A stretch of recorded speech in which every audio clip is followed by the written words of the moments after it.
소비자들에게 수천억 원대의 피해를 남긴 머지포인트 중단 사태 다들 기억하실 겁니다.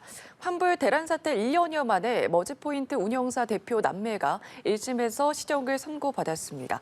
자세한 내용 김성수 변호사와 알아보겠습니다. 어서 오십시오. 안녕하세요. 네, 오늘 오전에 머지포인트 대표 남매에 대한 1심 선고가 나왔습니다. 선고 결과 짚어보기 전에 어떤 사태였는지 먼저 말씀을 좀 해주시죠. 예, 이 머지포인트 사태하면 이제 그때 당시 환불 대란이라고 해서 이 사무실로 환불을 받으려는 사람들이 굉장히 많이 갔었고, 네. 그때 당시에 이제 뭐 경찰도 출동을 하고 몸싸움도 있고 이렇다 보니까는 그때 많이 좀 알게 된 분들이 많을 겁니다. 근데 이 머지포인트가 그때 뉴스 전에도 젊은 분들 사이에서는 꽤 이제 좀 알려진 상황이었던 게, 이게 머지포인트라는 걸 구매를 해서 이런 뭐 외식이라든지 아니면 어떠한 상품을 사면 20% 정도 할인을 해주는 그런 혜택이 있었어요. 네. 그렇다 보니까는 예를 들어 10,000원짜리를 살 건데 이 머지포인트라는 것을 구매해서 사면 8,000원이면 살 수 있지 않습니까? 그렇다 보니까는 이런 부분 관련해서 조금 이렇게 좀 이런 유행에 대해서 아니면 트렌드에 대해서 좀 잘 알고 계시는 분들은 할인을 받으면서 이런 좀 좋은 게 있다, 이렇게 오히려 입소문이 나고 있었던 상태였거든요.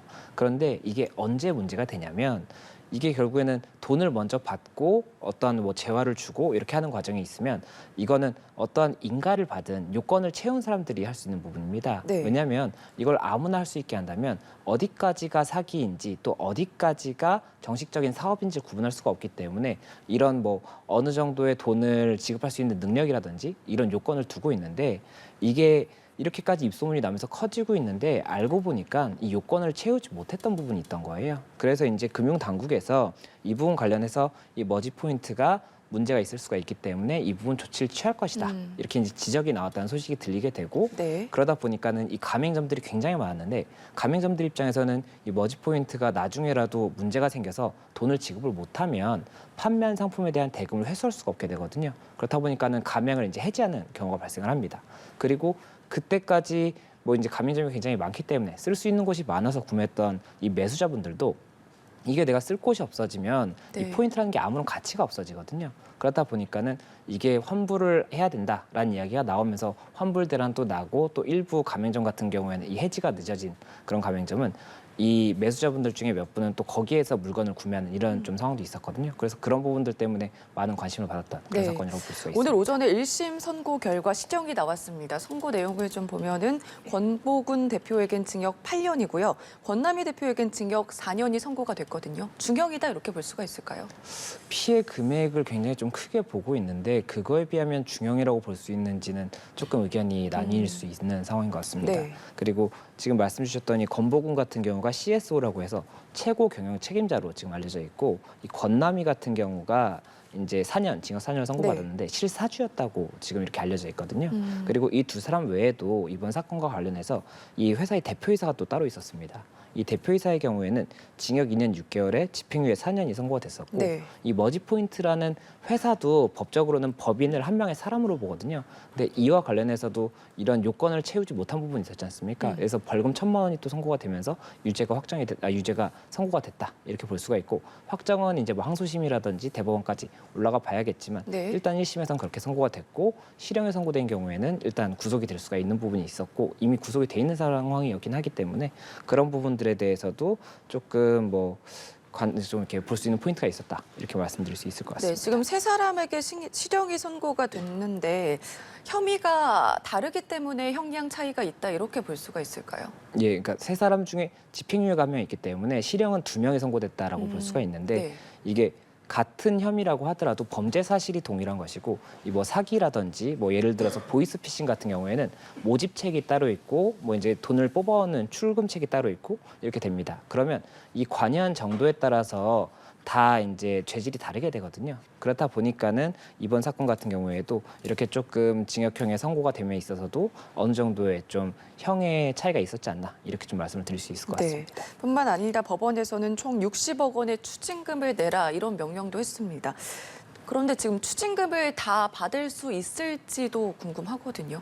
예, 이게 판결 선고와 함께 추징금이라고 하면은 이제 범죄로 얻은 이익에 대해서 몰수를 한다든지 아니면 그 물건을 몰수할 수 없을 때는 이제 돈으로 받는 추징금을 선고를 하게 됩니다. 네. 그래서 이제 추징금이 선고가 됐다는 것이고, 이 권보근 CSO 같은 경우에 53억 3천만 원 정도의 추징금이 이제 선고가 된 것이고 이 권모 대표이사에 대해서 또 한 7억 정도의 추징금이 선고가 된 겁니다. 그렇게 해서 60억 정도가 선고가 된 것인데 이 추징금의 문제가 뭐냐면 벌금 같은 경우에도 이제 국가에다 벌금을 납부를 해야 되는 책임이 있는 것이고 하지 않으면은 노역장에 유치가 되거든요. 네. 그럼 노역장에 유치돼서 뭐 일을 한다든지 이렇게 되면은 실질적으로는 이렇게 좀 구속이 되는 상태라고 볼 수가 있기 때문에 형을 이제 좀 환형 처분을 받는다라고 볼 수가 있는 것인데 추징금 같은 경우에는 벌적인 성격보다는 이 범죄로 인해서 얻은 수익을 몰수하거나 추징한다는 의미이기 때문에 이러한 뭐 노역장에 유치한다든지 이런 부분이 불가능한 부분이 있습니다. 그렇다 보니까는 이게 보통 이미 뭐 이렇게 구속까지 되고 하는 상황이면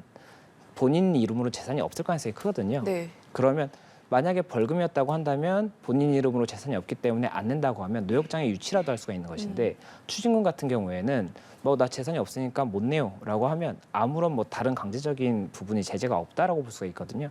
그렇다 보니까는 이 추징금에 대해서도 어떠한 장치가 좀 더 마련돼야 되는 것이 아니냐 이런 얘기가 나올 수밖에 없는 상황이고 이번 사안 같은 경우도 좀 그런 상황이다 이렇게 볼 수 있을 것 같습니다. 아무래도 피해자들이 많기 때문에 피해 보상 관련해서도 문제가 크거든요. 지금 검찰에서는 머지포인트 구매자 피해액을 751억 원으로 보고 있는데 사태가 발생한 지 1년이 지났잖아요. 근데 피해 보상은 지금 어떻게 이루어지고 있는 거죠? 예, 이게 지금 검찰에서 추산한 금액이 이제 매수자 있지 않습니까? 머지포인트를 샀던 네. 사람들이 이제 700억 정도가 이제 되는 거, 751억이 되는 것이고 제휴사 있지 않습니까? 포인트를 이제 해서 물품 대금을 받아야 되는 이쪽도 253억이나 지금 피해가 네. 있는 겁니다. 이렇게 피해가 큰 상태인데 지금 이게 결국에는 판매를 했던 머지포인트 측에 1차적인 책임을 물어야 되는데 머지포인트는 지금 대표들도 다 구속이 되고 실질적으로는 재산이 거의 없겠죠. 그렇다 보니까는 결국 이런 1차적 책임을 물을 수 없어서 이와 관련해서 그렇다면 이 당시에 이 머지포인트를 판매했던 데들이 있지 않습니까? 뭐 네. 편의점이라든지 아니면 이런 온라인 사이트에서도 좀 대대적으로 홍보를 하는 뭐 제휴 같은 이런 느낌으로 홍보를 했던 부분이 있었기 때문에 이에 대한 책임을 물을 수 있느냐 이런 것들이 이제 좀 쟁점이 됐었고 이와 관련해서 이제 조정도 있었는데 조정은 성립이 되지 않았다라고 해서 결국에 이제 민사소송이라든지 이런 네. 부분에 또 강구가 될 수밖에 없는 상황이다 이렇게 말씀드릴 수 있을 것 같습니다. 네, 지금 소비자원의 집단 분쟁 조정은 불성립으로 끝이 났고요. 민사소송에는 2,900여 명만 참여 의사를 하겠다 이렇게 밝혔거든요. 그렇게 된다면 민사소송 결과는 어떻게 예측을 해볼 수가 있을까요? 이게 그 조정 같은 경우에는 조정의 내용을 제가 봤었는데 네. 이 업체 측 입장에서는 이게 소송을 간다고 하더라도 그 정도 결과가 나올 가능성이 높다라고 좀 판단을 해서 받아들이지 않았던 것 같아요. 그리고 소송을 갔을 때는 이제는 이 소송했던 원고들에 대해서만 일단 1차적인 배상 책임이 만약에 선고가 된다고 하더라도 발생을 할 것인데 이게 광고를 한 업체라든지 뭔가 이렇게 좀 적극적으로 어떤 행위를 했다고 한다면 이에 대해서 뭐 피해액 전부를 배상하는 건 아니더라도 어느 정도의 과실이 있으니까 책임을 지라고 할 수가 있을 것인데 그거 자체가 사실은 법원에서 어떻게 봐줄지가 조금 쟁점이 될 수가 있고 그리고 이게 뭐 머지포인트 회사에 대해서는 아까도 말씀을 드렸던 것처럼 재산이 없기 때문에 네. 승소 선고를 받는다고 하더라도 집행이 안 되거든요. 그러니까 실익이 없는 겁니다. 실익은 없는데 오히려 변호사 비용만 사용을 할 수가 있기 때문에 아무래도 소송에 조금은 더 소극적일 수밖에 없는 상황이었던 것이고 말씀드렸던 다른 이제 2차적인 책임을 물을 수 있느냐에 대한 쟁점은 이게 변호사가 검토를 한다고 하더라도 분명히 받을 수 있다라고 단언할 수 없는 부분이고 받을 수 있다고 하더라도 그 금액이 얼마일지를 알 수 없다이기 때문에 네. 결국 그런 부분들도 좀 현실적으로 소송을 할 수 없는 그런 좀 사유가 됐을 수도 있는 부분이고 결국에 결론에 있어서도 이게 어떻게 될지는 조금 더 지켜봐야 되는데 법원에서 이 사건에 대해서 어느 정도의 책임을 보느냐 결국 2차적 책임 부분이 좀 더 쟁점이 되지 않을까 이렇게 말씀드릴 수 있을 것 네, 같습니다. 알겠습니다. 다음 사건도 한번 살펴보겠습니다. 지난달 8일이었습니다. 한국인 남성이 호주 시드니 공항에서 마약을 밀반입하려다가 체포가 됐습니다. 근데 알고 보니까 경기도 공무원이라면서요. 예, 맞습니다. 지금 이제 알려진 소식이 지난달 8일에 말씀하신 것처럼 이제 시드니 공항에서 한국인 57세 남성이 이 마약 밀반입 관련해서 이제 체포가 된 겁니다. 네. 그리고 그때 당시의 정황을 들어보면 이 책에다가 마약을 숨기려고 했던 걸로 지금 알려져 있어요. 그래서 2.5kg 정도의 코카인이었는데 이게 책이랑 가방에 하얀색 가루가 묻어 있다 보니까 시드니 공항에서 좀 의심을 해서 확인을 해본 결과 이렇게 마약이 이제 발견이 됐고 그래서 이제 체포가 된 상황이었는데 이게 말씀 주신 것처럼 또 더 이제 화제가 됐던 것이 이 남성이 경기도의 이제 7급 공무원이었다 이렇게 알려지고 있거든요. 그렇다 보니까는 이 7급 공무원이 이런 행위를 한 것에 대해서 어떻게 보아야 되는 것인지 또 법적인 책임은 어떻게 되는 것인지 네. 이런 것들이 조금 관심을 받을 수밖에 없는 상황 같습니다. 지금 현지에서 체포가 됐으면 호주법에 적용을 받는지도 궁금하거든요. 이 부분은 어떻게 되는 거죠? 호주법에 대해서는 한번 검토를 해봐야 되겠지만 네. 우리나라 형법을 예를 들자면 우리나라 형법은 속지주의와 속인주의를 같이 쓰고 있어요. 그래서 속지주의라는 것은 우리나라 영토 내에서 발생한 범죄에 대해서는 외국인이 범행을 했다고 하더라도 처벌을 하는 겁니다. 네. 그리고 속인주의는 우리나라 사람이 해외에 가서 범죄를 저질렀다고 하더라도 우리나라에서도 처벌을 하겠다 이거거든요. 그런데 호주 같은 경우에도 만약에 속지주의를 하고 있다고 한다면 이제 외국인이지 않습니까? 네. 외국인이었다고 하더라도 마약을 밀반입하는 것은 당연히 불법일 것이기 때문에 그럼 호주에서도 처벌이 가능할 수가 있겠죠. 예, 그리고 다만 뭔가 우리나라에서 이런 처벌에 관해서 뭐 다른 조약이 있다거나 한다면은 뭐 조금 달리 볼 수는 있겠지만 아마 그런 조약이 있는 경우는 흔치 않기 때문에 네. 아마 호주에서 일차적인 처벌이 가능할 여지가 있고 그리고 우리나라에서는 만약에 해외에서 처벌을 받으면 그 부분에 대해서는 한국에서 다시 처벌을 할 때는 형의 산입이라고 해서 뭐 징역 3년을 거기서 살았다라고 한다면 네. 한국에서 징역 4년이 나오면 그 3년 부분은 살았기 때문에 징역 1년만 실질적으로 살게 되는 그런 효과가 있거든요. 그래서 네. 뭐 그런 부분들에 대해서도 조금 추가적인 검토가 있지 않을까 생각이 듭니다. 우선 현지에서 체포가 됐기 때문에 호주법의 처벌 가능성을 열어놔야 될 것 같은데 그렇게 본다면 호주에선 처벌 수위는 어떻습니까? 예, 호주에서 지금 이야기가 나오고 있는 것은 마약류 관리에 관련해서는 네. 굉장히 좀 엄격하기 때문에 종신형까지도 가능하다는 이야기가 있거든요. 그럼 우리나라에서의 마약류 처벌보다 훨씬 더 강하기 때문에 아무래도 호주에서 처벌이 이루어지는 것이 좀 더 강할 수 있어서 이 남성이 호주에서 반드시 처벌을 받는 것인지 아니면은 이제 한국으로 다시 뭐 송환이 돼서 한국에서 처벌을 받는 것인지 이런 부분들도 관심의 대상이 될 수밖에 없을 것 같습니다. 네. 우선 앞서도 말씀을 해주셨는데 공무원이 마약 밀수 혐의로 외국에서 체포가 된 거는 굉장히 전례가 없는 일이지 않습니까? 국내에서 처벌은 어떻게 수위가 될지도 궁금한데 지금 호주에서 어떤 처벌을 내릴지 모르기 때문에 확인을 해봐야 되는 상황이잖아요.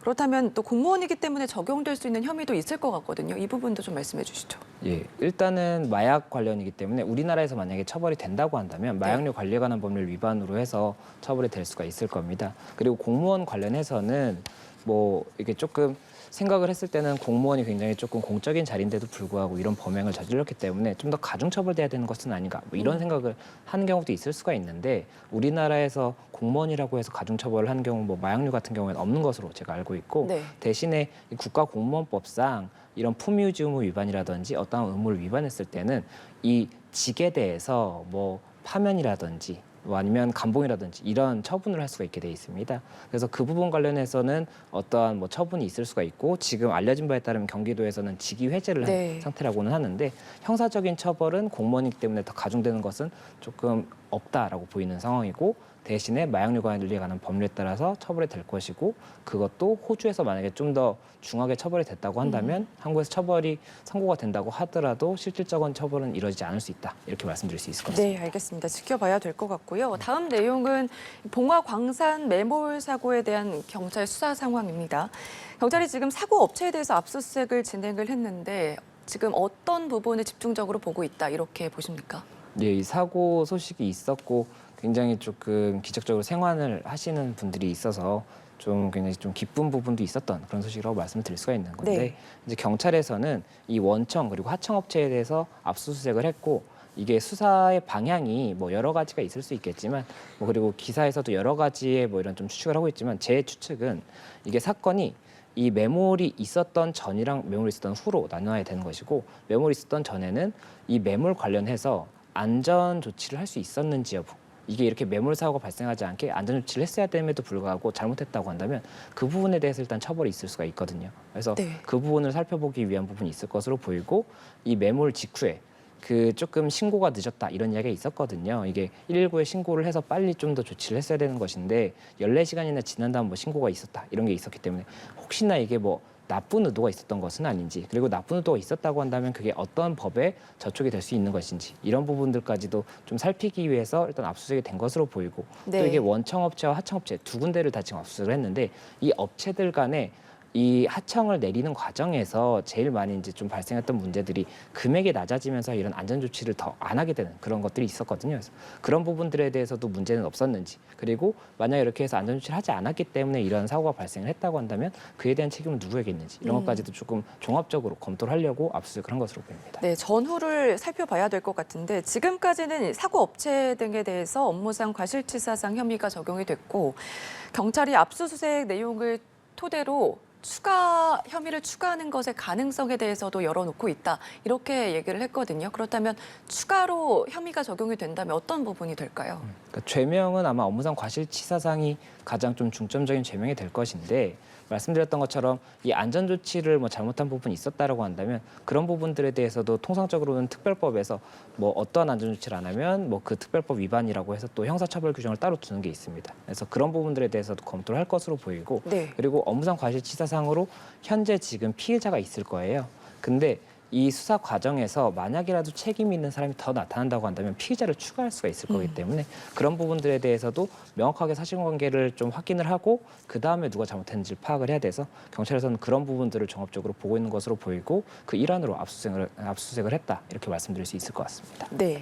지금 경찰은 업체 측과 광부 측을 불러서 참고인 조사를 또 하고 있는데 토사가 우선 쏟아져 내렸던 이 갱도의 폐쇄 여부를 놓고도 양측 의견이 엇갈리고 있다고 하거든요. 이 부분도 말씀을 해주시죠. 예, 이 갱도가 폐쇄되다 보니까는 이렇게 조금 이렇게 좀 갇히게 됐던 그런 상황이다 보니까 이 갱도가 왜 폐쇄가 됐는지에 대한 이 원인 규명에 대해서도 굉장히 중요한 쟁점이 되는데 이 업체 측에서는 이 갱도가 4년 전에 폐쇄된 갱도 무너진 거다. 이렇게 지금 이야기를 하고 있는 것이고 이 이제 광부 측 분들께서는 문제된 갱도가 몇 달 전에도 작업을 했던 것이어서 그게 네. 좀 다른 좀 사실관계다 이렇게 이야기를 하고 있고 결국에는 이것도 뭐 민사적인 책임도 책임이겠지만 형사적인 책임에 대해서도 이 사실관계도 무조건 정확하게 밝혀져야 되는 부분이거든요. 그래서 지금 양측의 진술이 엇갈리고 있기 때문에 이 진술을 그 뒷받침할 수 있는 이 증거가 어떤 것들이 있느냐에 따라서 사실관계가 정리가 될 것이어서 지금 경찰에서는 그런 부분 관련해서도 뭐 이런 압수수색에서 나온 서면 이런 것들만이 네. 아니라 그 당시에 이제 그럼 그 갱도 내에도 여러 가지 증거가 남아 있을 거거든요. 작업을 했다고 한다면 작업 관련해서 했던 내역이 남아 있겠죠. 거기에 이제 어떤 흔적이 남아 있겠죠. 그래서 그런 것들을 또 볼 수가 있기 때문에 네. 결국에는 이런 부분도 조금 어떤 게 더 정확한 사실관계인지 이런 게 좀 확인이 되지 않을까 생각이 듭니다. 기적적으로 이제 생還을 했지만 지난 8월에도 이제 한 명이 사망을 하지 않았습니까? 앞으로 이제 안전 조치가 어떻게 됐는지 안전 매뉴얼에 대해서도 조금 더 구체적으로 조사를 해봐야 될 것 같은데 이렇게 된다면 이런 일이 또다시 일어나면 안 되잖아요. 앞으로의 수사 상황 어떻게 예측을 해볼 수가 있을까요? 예, 일단은 말씀드렸던 것처럼 이제 이게 안전 조치를 정확히 했는지 그리고 매뉴얼이 있음에도 불구하고 안 네. 지키는 경우도 굉장히 많을 수가 있습니다. 현장에서는. 그래서 그런 부분들에 대해서도 꼼꼼히 살펴볼 것인데 그런 부분 관련해서 만약이라도 위반이 있었다고 한다면 그 부분 처벌이 될 것이고 그 책임자가 그리고 이후에 말씀드렸던 것처럼 14시간 후에 신고를 했던 부분이 있지 않습니까? 네. 이게 뭐 그런 가정도 해볼 수가 있어요. 이게 이런 사고가 발생을 했을 때 119라든지 공적인기관에 신고를 하면 당연히 이게 내역이 남지 않습니까? 그렇게 되면은 이 업체에도 어느 정도의 페널티는 있을 수밖에 없거든요. 그래서 그런 부분들을 혹시나 감안을 해서 이렇게 늦게 좀 신고를 했다라고 한다면 이 부분도 당연히 문제를 삼을 수밖에 없는 부분이기 때문에 이런 부분 관련해서 여러 가지 조금 상황을 볼 것으로 보이고 말씀 주셨던 것처럼 이게 계속해서 이런 문제가 발생하면 안 되는 것이고 예. 이제는 2022년이지 않습니까? 그렇기 때문에 더 이제 좀 선진화가 되는 과정에서 이런 부분 안전 매뉴얼이라든지 그리고 아예 무너지지 않게 어떤 조치를 뭐 이 내부에 보강할 수 있는 그런 것들이 있는지 이런 것들도 한번 좀 논의를 해보는 그런 좀 과정이 돼야 되지 않을까 생각됩니다. 알겠습니다. 지금까지 김성수 변호사와 함께 했습니다. 고맙습니다. 고맙습니다.